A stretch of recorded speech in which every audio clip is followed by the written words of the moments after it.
Comedy ಕಿಲಾಡಿಗಳು ವೇದಿಕೆ ಹಾಗೆ ಅಂತ ನಾನು ಯಾವತ್ತೂ ಮಾತಾಡೋಲ್ಲ. ನನಗೆ ಅನ್ನ ಹಾಕಿದ ವೇದಿಕೆ ಅದು. ಅದ್ರ ಬಗ್ಗೆ ಮಾತಾಡೋಂಥ ಯೋಗ್ಯತೆ ಯಾರಿಗೂ ಇಲ್ಲ. ಕಾಮಿಡಿ ಕಿಲಾಡಿಗಳು ಜಿ ಕನ್ನಡ ಇದು ನನ್ನ ಕಲಾ ಬದುಕಿಗೆ ಒಂದು ತಿರುವನ್ನು ಕೊಟ್ಟಂಥ ಒಂದು ವೇದಿಕೆ. ಅದನ್ನು ಮರೆಯೋಕ್ಕಾಗಲ್ಲ. ರಾಮನ್ ಬಿಟ್ಟಿಲ್ಲ, ಕೃಷ್ಣನ್ ಬಿಟ್ಟಿಲ್ಲ, ಯಾರನ್ನೂ ದೂಷಿಸೋದನ್ನ ಬಿಡೋದಿಲ್ಲ ಈ ಸಮಾಜ. ಅದರ ಸಮಾಜನೂ ತಪ್ಪಂತಲ್ಲ. ಸ್ವಾತಂತ್ರ್ಯೋತ್ಸವದ ದಿನ ಒಂದು ಅದ್ಭುತವಾದ ದೃಶ್ಯ ರೂಪಕವನ್ನು ಕಟ್ಕೊಟ್ರಂತೆ. ನಾಟಕ ಸನಾತನ ಭಾರತ ಅಂತ.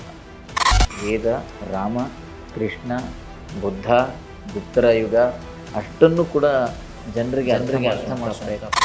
ನರಸತ್ತ ಭಾವ ಇರುತ್ತಲ್ಲ ನಮ್ಮಲ್ಲಿ, ಅದು ಹೋಗುತ್ತೆ. ಗಣೇಶನ ಕೂರಿಸಿದ್ರಂತೆ ಇನ್ಸ್ಟಿಟ್ಯೂಟಲ್ಲೇ ಕೂರಿಸಿದ್ದೀವಿ. ಅಲ್ಲ, ಫಸ್ಟ್ ಟೈಮ್ ಇಟ್ಟಿದ್ದೆ ಅವ್ನು ಪ್ಲ್ಯಾನ್ ಮಾಡೋದಲ್ಲ, ಎಲ್ಲ ಸ್ಟೂಡೆಂಟ್ ಇಟ್ಕೊಂಡು ಡಿ ಜಿ ತರಿಸಿ ಏನಾಗುತ್ತೆ. ಅದಕ್ಕೆಲ್ಲ ಹೆದರಬಾರ್ದು ಮರಿ. ತಾವು ಹೋದ್ರು ಹೆದರಬಾರ್ದು. ತನ್ನ ಸ್ವಾರ್ಥಕ್ಕೋಸ್ಕರ ಓಟನ್ನು ಗಿಟ್ಟಿಸ್ಕೊಂಡು ಜನ ಹೆಂಗಾದರೂ ಕಚ್ಚಾಡ್ಕೊಂಡು ಇರಲಿ ಅನ್ನೋಂಥ ಪೊಲಿಟಿಷನ್ಗಳು ಇಟ್ಬಿಟ್ರೆ ಕೇಡಿಗಳ ಥರ ಬರ್ತಾರೆ. ಎಳ್ಳಷ್ಟು ತಪ್ಪಿಲ್ಲದೆ ಇದ್ರೂ ಕೂಡ ಬೆಟ್ಟದಷ್ಟು ಸಂಪರ್ಕ ನೀವು ಹೊತ್ಕೊಳ್ಬೇಕು. ಬರೀ ಹಿಂದೂ ಅನ್ನೋ ಯಾರು ಹಿಂದೂ ಅಂತ ಮಾತಾಡಿದ ತಕ್ಷಣ ಹಿಂದೂ ಮುಸ್ಲಿಂ ತರಬೇಡಿ, ನಾವೆಲ್ಲ ಅಕ್ಕ ಭಾರತದಲ್ಲಿರುವಂತಹ ಪ್ರತಿಯೊಬ್ಬ ಮುಸಲ್ಮಾನನೂ ಸಹ ಒಂದಲ್ಲ ಒಂದು ದಿವಸ ಹಿಂದೂನೇ ಆಗಿದ್ದ.